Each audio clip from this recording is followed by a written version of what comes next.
शाहज़ेब साहब, वाक़यात हुए बहुत अफसोसनाक थे। गम गुस्सा जैसा भी हो गज़ा के वाक़े को लेके, मगर इसका ये मतलब नहीं है कि हम किसी भी शहरी की पाकिस्तान में जो जान है उसको कोई धमकी दे या कोई थ्रेट हो। पर जिस तरह सर ये सीरीज ऑफ इवेंट्स हुए, इट वाज अ बिट, जिसको कहते हैं ना अनयूजुअल, अंग्रेजी में जिसको कहते हैं, क्योंकि समझ नहीं आया कि वाक़यात शुरू हुए, चलते रहे, बहुत बाद में आके लगा कि जैसे हुकूमत ने इसके ऊपर रद्द अमल दिया। सवाल ये था कि अगर पहले फौरन एक्शन लिया जाता तो शायद मामलात इधर तक ना पहुंचते, इतने वाक़यात ना होते, एक शहरी की जान ना जाती। बिल्कुल ऐसे ही है। और अरफा, हमें ये नहीं भूलना चाहिए कि 1.5 साल हो गया है गज़ा में नस्ल कुशी मज़ालिम को, और उससे बिल्कुल ये बात सही है कि पाकिस्तान में, दुनिया भर में बहुत सारे लोग अफसरदा हैं, गमगीन हैं, गम गुस्से में हैं, अमेरिका के ख़िलाफ़, यूरोप के ख़िलाफ़, इज़राइल के ख़िलाफ़। हमारे यहाँ हमने देखा कि रैलीज़ वगैरह निकलती रही हैं, वक्तन फ़वक्तन मजहबी जमातें निकालती हैं, मेन स्ट्रीम जमातों ने भी किया।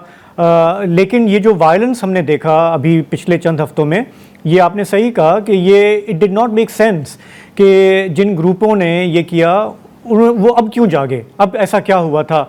मतलब गज़ा में जो रोज़ औरतें बच्चे निशाना बन रहे हैं, क्या उसमें कोई यकायक तेज़ी आई है, क्या हुआ है, जिससे ये काफ़ी लोग सोचने मजबूर हुए कि क्या ये किसी के इशारे पे हो रहा है, इसके पसे पर्दा कोई और मुहर्रिकात हैं। क्योंकि आप देखें, ये शुरू जहाँ तक मुझे याद पड़ता है, ये कराची के एक आउटलेट से हुआ। हमने देखा कि गवर्नमेंट ने बहुत टॉलरेंस का मुजाहरा किया, तो फिर जो लोग इसके पीछे हैं, जो हमारे यहाँ जज्बात उभारते हैं नफ़रत के, तशद्दुद के, फिर वो शायद और उनकी हिम्मत अफजाई हुई।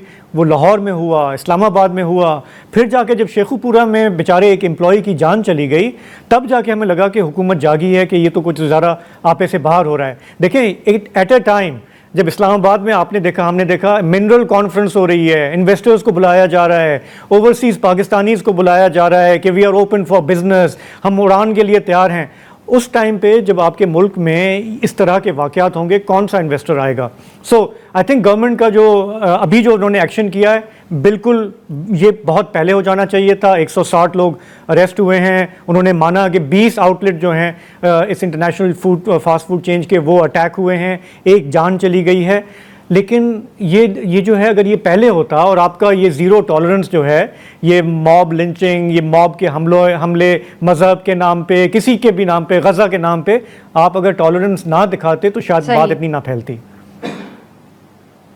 शाहज़ेब साहब, एक और भी बात है, वही जैसे आपने कहा कि ये वाक़यात जिस तरह हुए, तो उसकी वजह से बहुत सी क़यासराई भी हुई कि इसके पीछे क्या मुहर्रिकात हैं, क्या वजह है।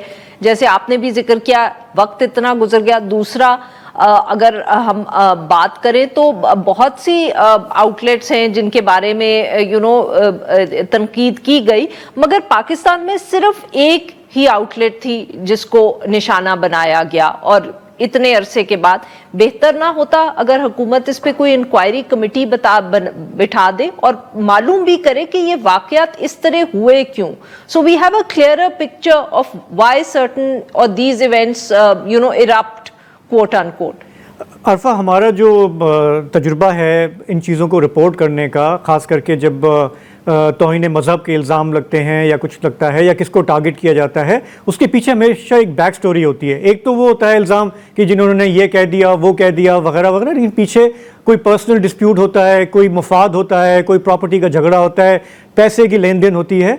इस केस में भी मैं भी ये सोच रहा था कि एक फूड चेन जो है वो टारगेट क्यों हो रही है। यहाँ पे तो बहुत सारी फूड चेन्स हैं जो अमेरिकन हैं या वेस्टर्न बैक्ड हैं।